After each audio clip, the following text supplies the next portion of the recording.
Before the wedding, Marcus publicly called off the wedding, claiming he loved Chloe. I angrily married Michael, only to hear him coldly command from a car accident when I was 7 months pregnant, "Terminate the pregnancy, save Chloe, Mr. Michael. Your wife is 7 months pregnant and the baby is already formed. Performing an abortion for bone marrow extraction now would be life-threatening." Michael pinched the bridge of his nose. "There's no other way. Dr. Thompson said Grace can't undergo bone marrow extraction while pregnant. So we have to terminate the pregnancy first. Chloe is more important to me than my own life. She's having an episode now, and I must save her." The assistant asked, puzzled, "Mr. Michael, since Ms. Chloe is the one you love, why did you marry your wife in the first place?" Michael gave a bitter laugh. "Back then, if I hadn't found out Grace's bone marrow could save Chloe, I wouldn't have pursued her. Besides, if I couldn't marry Chloe, it didn't matter who I married." The assistant sighed. "If your wife ever finds out you terminated her pregnancy for Ms. Chloe, she'll surely be devastated. I promised Chloe I'd protect her for life, even if she married someone else. As for Grace, I'll compensate her later." I lay on the operating table, my body trembling uncontrollably. 4 years ago, Marcus betrayed me, calling off the wedding and leaving me a laughingstock. Michael suddenly appeared, knelt with a diamond ring, and asked me to marry him. I was moved by his devotion and agreed. After we married, he was gentle and considerate towards me. I thought I was his true love. But it turned out he just saw me as a mobile bone marrow donor registry. His supposed deep affection was all an act. To save Chloe, he sacrificed his own happiness to marry me, even willing to kill our child. Just how much did he love Chloe? Watching the doctor approach, I tried to stop them, but I had been injected with anesthesia and couldn't move. First, my pregnancy was terminated, and then my bone marrow was extracted for Chloe. When I woke up, the doctor told me I was injured in the car accident, which caused an abortion, and that it would be difficult for me to get pregnant again in the future. I touched my empty abdomen, overwhelmed with grief. Michael came in, his deep eyes filled with "My heart aches for you, Grace. Thank goodness you're okay. If anything had happened to you, I don't know how I would have lived." I looked at Michael, his eyes red-rimmed, wishing so desperately he would be honest with me. Did I really have an abortion because of the car accident? Michael was silent for a long time. "The most important thing now is for you to regain your strength. We can always have another child later." My last glimmer of hope shattered. I closed my eyes, and tears streamed down my face. That was our child. How could he be so nonchalant about it? He knew I wasn't in good health and had struggled to get pregnant. He was truly cruel. Seeing me cry, Michael quickly leaned down to kiss away my tears, holding my hand and saying, "Grace, don't cry. It's my fault. I didn't protect you well enough. I know you're devastated about losing the baby, but you still have me. I'll always love you." His hand was broad and warm, yet I felt cold all over. A knock sounded at the door. It was the house staff bringing a meal. Michael took the insulated food container, opened it, and dished out a bowl of soup. "This is homemade beef stew that I had our chef prepare specially for you. It'll help you recover." He then tried to feed me. I turned my face away. "I don't want to drink it right now. Just leave it." Noticing my mood was off, Michael was about to speak when his phone rang. He glanced at the message and said, "Then you rest for a bit. You can drink it later when you have an appetite." He put the bowl down and kissed my forehead. "There's something I need to handle at the company. I'll be back later to be with you." He turned and left.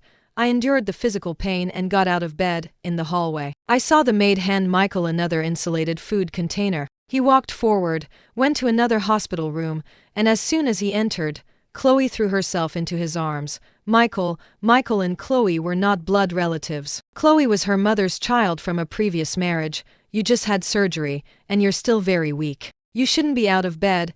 Michael immediately put down the insulated food container and anxiously picked Chloe up. Chloe was placed on the bed, and watching Michael open the insulated food container, she exclaimed with surprise, "Michael, how did you know I love homemade chicken soup the most?" Michael smiled indulgently. "I remember everything you like to eat very clearly." Chloe wrapped her arms around his neck, playfully clinging to him. "Michael, I knew you cared about me the most." The look in Michael's eyes as he gazed at Chloe was deep and fervent, an undisguised affection. "If treats you poorly, just come home. I'll take care of you for life." I leaned weakly against the wall, my heart throbbing with pain. I was so foolish to think his gentleness and consideration meant love.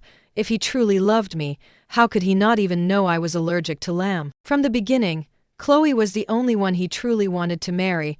I was just a compromise because he couldn't have her. I stumbled back to my room and threw the beef stew into the trash can. During my hospital stay, Michael stayed by my side constantly, feeding me, helping me get dressed. When I slept, he would work on his laptop. That afternoon, he wasn't in the room. His laptop was left open on the bed. There was a folder on the desktop labeled My Love. Out of curiosity, I opened the folder.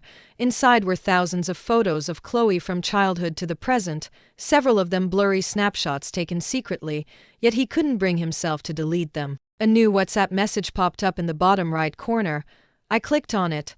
It was from his assistant, Mr. Michael. I've got the ruby necklace you asked me to buy for Ms. Chloe. Attached was a photo of a ruby necklace. My fingers froze last week. I saw this ruby necklace in a magazine and loved it.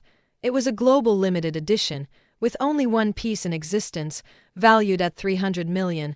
Michael had said he would buy it for me, but a few days later, he gave me a plain necklace. Claiming the ruby one had been bought by someone else, Michael replied, "Bring the necklace to the hospital." Oh, and Chloe loves those gourmet sandwiches from that popular eatery on the west side of town. Go by the shop right now, so we can make them just for her from now on. In that instant, my heart felt as if it had been violently ripped in two. I thought he loved me enough, but compared to Chloe, I was nothing but a joke. Since he didn't love me, I would let go and set him free. I took out my phone and called, "Mr. Stone, could you please prepare some divorce papers for me?" Just as I was speaking, Michael walked in, looking at me with unease. "Who's getting divorced?" I put away my phone and said blandly, "Nothing, just a friend who's getting divorced." Michael sighed in relief. He pulled me into his arms and whispered, "You've lost weight after a few days in the hospital. My heart aches for you." I wanted to ask him if he ever got tired of acting, but in the end, I didn't say anything.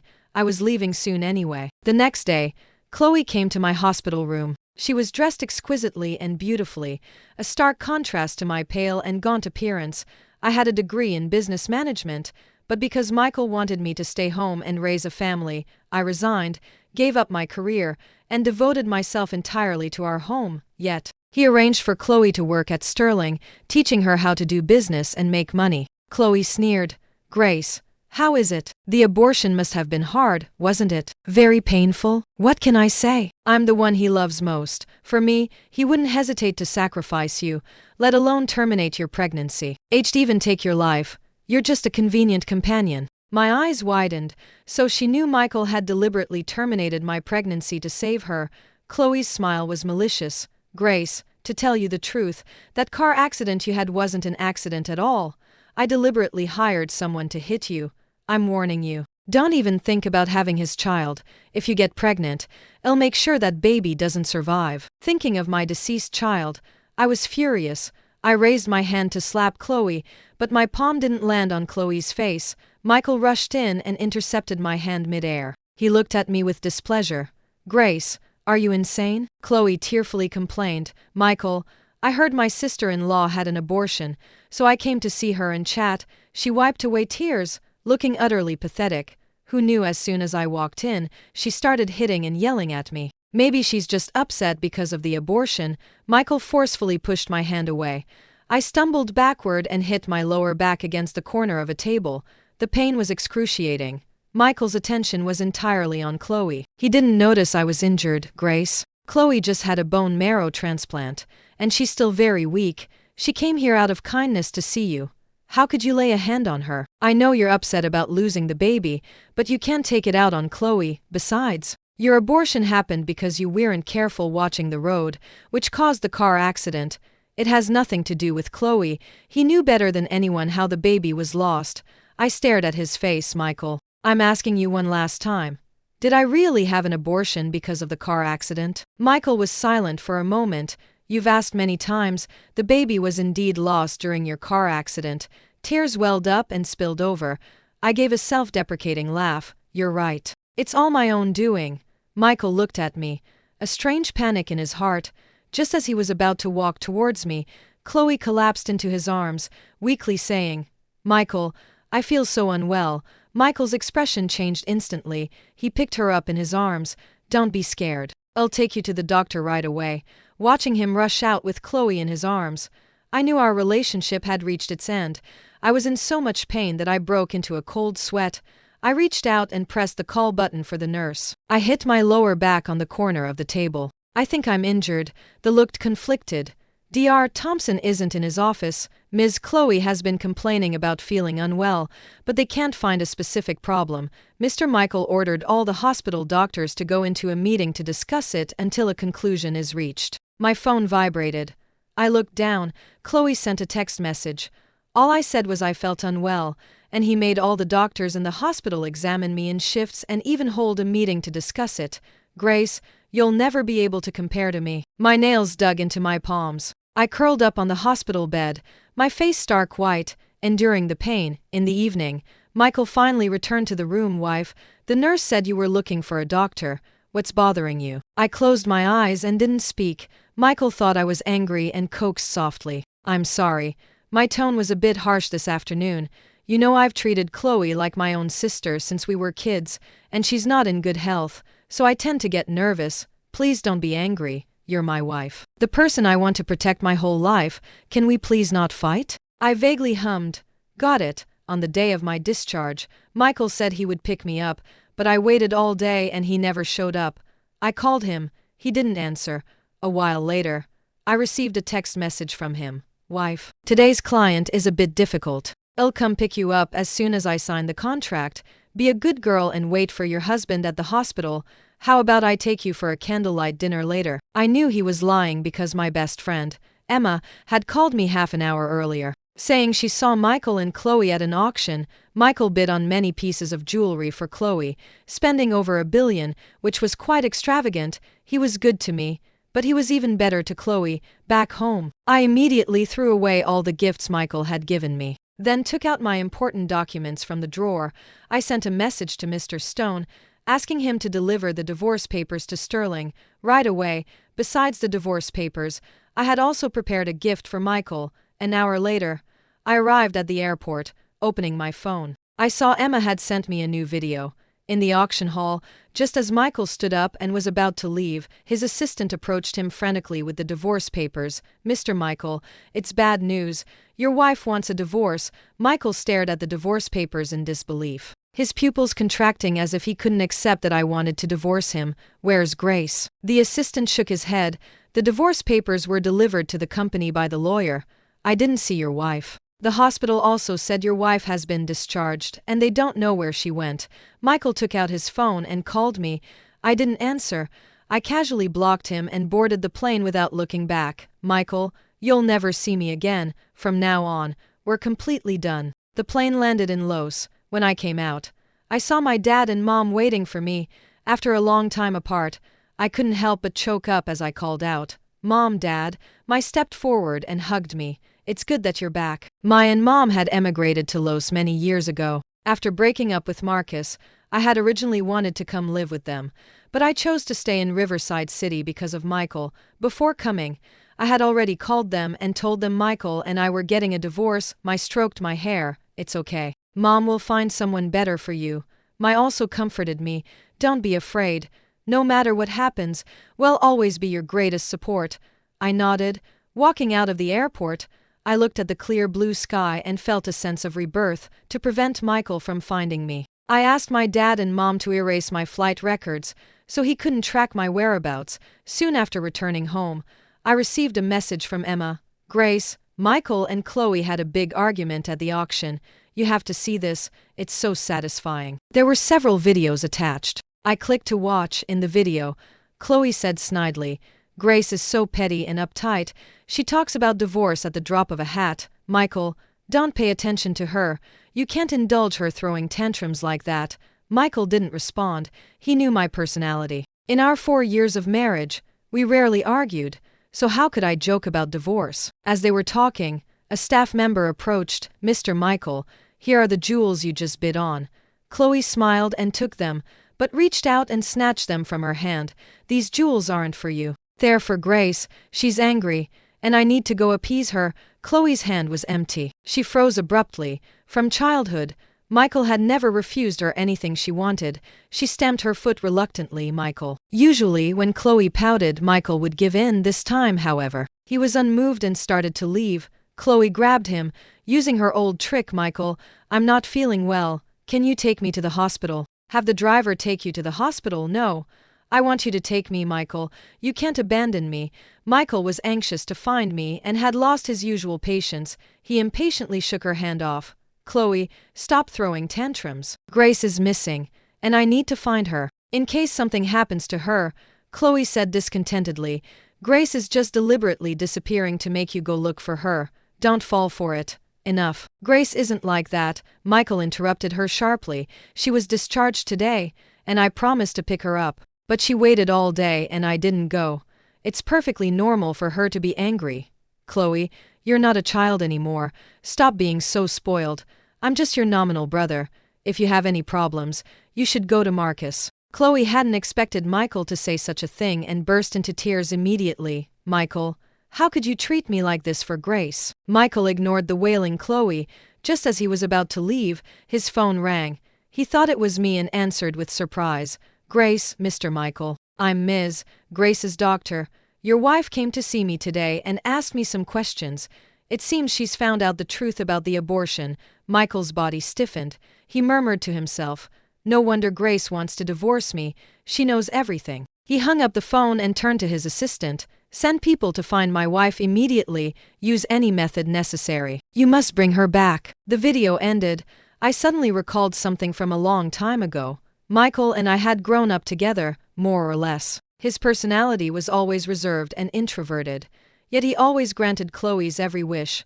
I thought he was just a good older brother who adored his sister. Later, he inexplicably started pursuing me, as if he couldn't wait to declare his affection to the world. At that time, my heart was completely set on Marcus, so I naturally refused him. However, he relentlessly continued to pursue me. Looking back now, he probably started pursuing me at that time because he found out my bone marrow could save Chloe. My phone rang, pulling my thoughts back to the present. It was Mr. Stone calling. Ms. Grace, Mr. Michael is refusing to sign the divorce papers. He also said what? He said he'd only agree to a divorce over his dead body. Hearing that, I instantly laughed in anger, although I had guessed he might not agree to a divorce. I never expected him to be so stubborn. It was clear he loved Chloe, not me. Was he addicted to acting? You're a lawyer, you should know better than me how to handle this situation. After a pause, I added, if necessary, we'll proceed with legal action. My intention is very clear. I definitely want a divorce. After resting for a few days, I started working at a company arranged by my dad and mom. I didn't pay attention to any news about Michael. Emma would occasionally forward trending topics from Twitter to me, saying Michael was searching everywhere for me and even posting heartfelt declarations, hoping I would see them and return to him. Someone commented on his Twitter post, revealing the truth about my abortion. It wasn't due to a car accident, but because Chloe's leukemia flared up, and Michael deliberately terminated my pregnancy so I could undergo bone marrow extraction to save her. The accompanying image was my car accident diagnosis report, showing I only had a mild concussion, with no harm to the baby in my womb. There were also several other photos, revealing Michael's hidden intentions. He frequently gave Chloe various expensive jewels, and his computer stored her photos. This incident instantly shot up the trending topics, sparking heated discussions among netizens. He doesn't keep pictures of his wife on his computer, but he has over 1,000 photos of his stepsister. His intentions are clear, terminating his wife's pregnancy to save his stepsister. That's outrageous. Maybe this stepsister is his true love after all. He clearly cheated. Michael was pretending to be deeply devoted before, but it was all fake. What a scumbag. This was the gift I gave Michael, arranging for the true reason behind my abortion to be publicly revealed at the right moment, letting everyone see Michael's true colors. Sterling's image was also affected. Its stock price plummeted, and many partners requested contract terminations. Meanwhile, Marcus and Chloe frequently argued due to the gossip and rumors on the trending topics, eventually leading to their divorce. Chloe went to Michael to cry and complain, saying I was responsible for her divorce, but didn't buy any of it. He sternly told Chloe, "Don't blame everything on Grace. If she hadn't undergone bone marrow extraction to save you, you wouldn't be alive right now. You should be grateful for her saving your life." Chloe, unfazed, felt that my bone marrow extraction to her was a given and not a life-saving act. She threw tantrums at the company every day, causing quite a stir, so Michael directly fired her. All this was told to me by former colleagues. I touched my flat abdomen, whispering, "Baby, Mama will definitely get revenge for you." A week later, at a partner's invitation, I returned to Riverside City for a business gala. Unexpectedly, I ran into Michael at the venue, his eyes red-rimmed. He looked at me. "Grace, you're finally back. I've been waiting for you," before returning. I had considered the possibility of running into Michael, but I couldn't let avoiding him interfere with my work, waiting for me to come back to discuss the divorce. Michael shook his head, saying with deep affection, "We're not getting divorced from the moment I proposed to you. I never intended to divorce you. You will always be my wife." I looked at him coldly and indifferently. "Michael, aren't you tired of putting on an act in front of me for all these years?" Before he could answer, I continued, "Or perhaps, you've acted so much that you've even convinced yourself." Hearing him say he loved me, I found it laughable. "I already know everything. There's no need for you to keep acting. Sign the divorce papers quickly, and you can be with Chloe without any worries." Michael denied it frantically. "That's not it. Listen to me. I love you. I just think of Chloe as my sister." Hearing him try to justify it, I instantly became furious. "Sister? Michael, do you think I'm still that fool from back then? You pursued me because you found out my bone marrow could save Chloe, so you pretended to like me. All for the sake of saving her life one day. Your computer holds thousands of her photos. You know all her food preferences inside out, and to save her, you terminated my pregnancy to get my bone marrow for her. If you hadn't deceived me, if you hadn't killed my child, I might even praise your unwavering devotion to Chloe." Michael froze. "I admit I loved Chloe before, but now I've come to my senses. I know the one I truly love is you. Grace, please don't leave me. I'm sorry about the baby.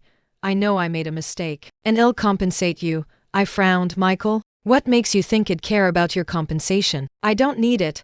Stop trying to deceive me with your fake affection. You sicken me. Get out." Michael excitedly gripped my shoulders. "Grace, don't be like this. What do I have to do for you to forgive me?" I pushed him away. "Let go of me." Turning around, I saw Marcus. His gaze went past me to Michael, and he sneered. "You really have some nerve. You've been dumped and you still won't give up," Michael said with disdain. "Marcus, what nerve do you have to talk? You were the one who betrayed Grace and called off the wedding by getting involved with Chloe." Marcus, enraged, threw a punch. Michael, bleeding from the corner of his lip, quickly retaliated. The two men wrestled, creating a chaotic scene that caused a commotion. I simply watched the scene indifferently, showing no reaction. Ms. Grace is truly fortunate. Two of Riverside City's prominent young masters are fighting over her. Exactly. You could pick either of them with your eyes closed. If I had that kind of luck, I'd wake up laughing. A man nearby, unable to listen any longer, commented, "One ex-boyfriend, one ex-husband, both are scumbags. What's there to be impressed by? If you like them, go after them. They're single now anyway. No need to envy others." I smiled at him. "Thank you for speaking up. Anytime." With chatter all around, I didn't linger and started walking out. As I stepped outside and was about to get into a car, a hand reached out to stop me. Marcus looked at me, his voice hoarse. "Grace, Chloe and I are divorced." I turned and looked at him coldly. "So what if you and Chloe are divorced? What does that have to do with me?" Marcus said with a complicated expression. "What if I told you I regret breaking up with you? If we were still together, none of this with Michael would have happened, and you wouldn't have been hurt so badly." I really wanted to roll my eyes, but remembering my elegant outfit for the evening, I restrained myself. "What's your regret worth? This isn't a garbage dump. Both you and Michael, get far away from me." Marcus was stunned. I ignored him, waved his hand away, and got into the car to leave. For convenience, I was staying at a hotel this time. As soon as I changed out of my gown in my room, I heard the doorbell. I assumed it was housekeeping and went to open the door. As I opened the door, I saw Michael standing outside. His face was bruised, and he looked disheveled and desolate. He held out the roses in his hand to me. "Grace, these are for you." I didn't take them. Michael looked a bit embarrassed. "Grace, staying in a hotel isn't comfortable. Will you come home with me?" I glanced at him and made to close the door. He raised his hand to block it, pleading, "Grace, you can punish me however you want, just please don't ignore me." I abruptly pushed the door open and gave a cold smile. Since you've offered yourself up for me to take my anger out on, I'll grant your wish. As soon as I finished speaking, I slapped him across the face. This slap is for myself. For the past 4 years, I poured my heart out to you, truly gave my all, treated you as my love, only to be met with your deceit and pain.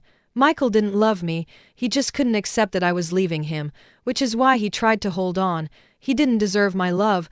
Immediately after, I slapped him again. This slap is for my child. He was 7 months old in my womb, yet you heartlessly killed him. Michael, even a tiger doesn't eat its cubs.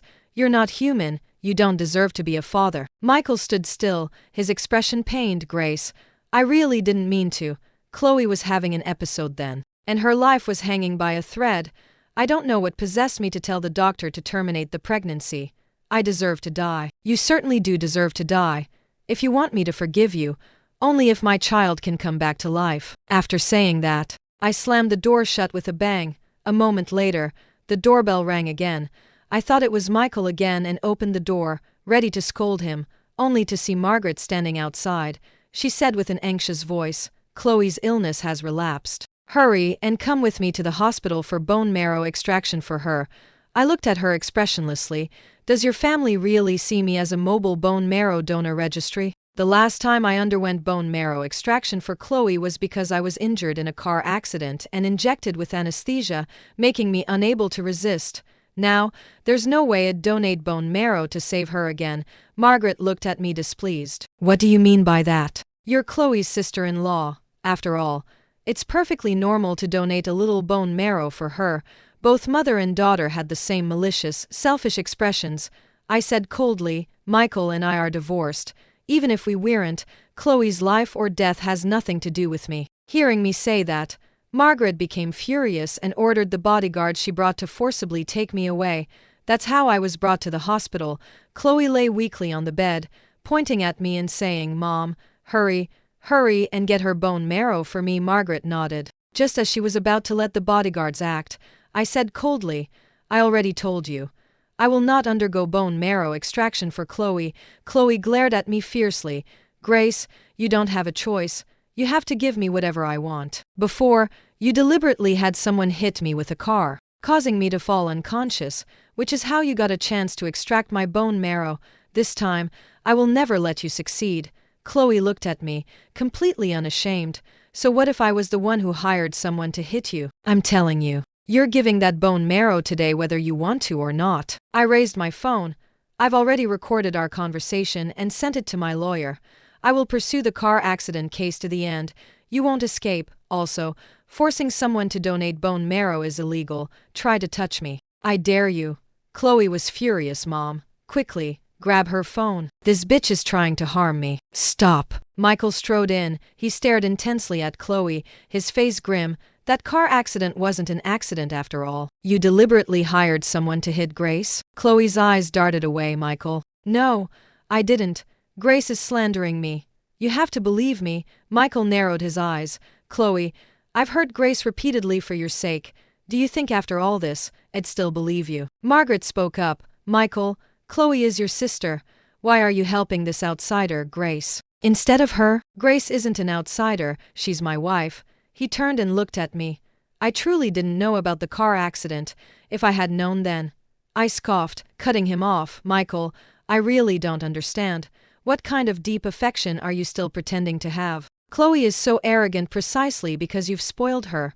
If you weren't backing her up, how would she dare to treat me so brazenly? Even if you had known then that she deliberately hired someone to injure me, you wouldn't have done anything to her, you would have only covered for her. Michael opened his mouth, wanting to retort, but found he had no defense.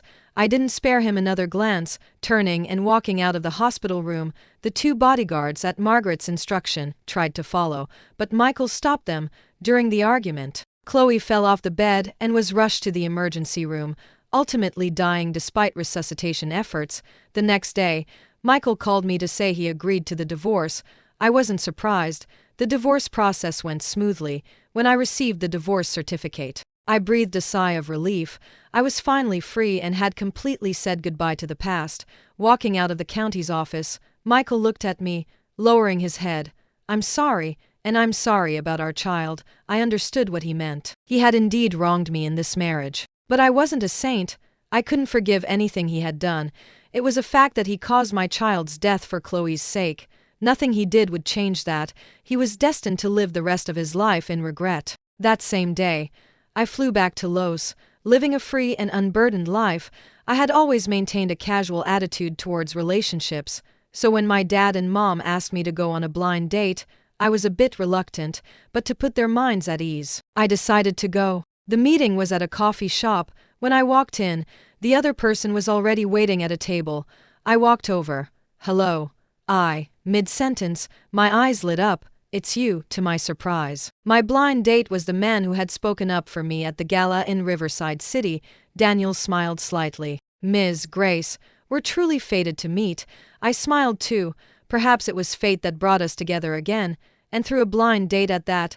Daniel's company had a partnership with my family's, so we started seeing each other often, as we got to know each other. We found our interests were very similar. Even when we didn't meet, we could talk on the phone for hours. Becoming a couple happened naturally.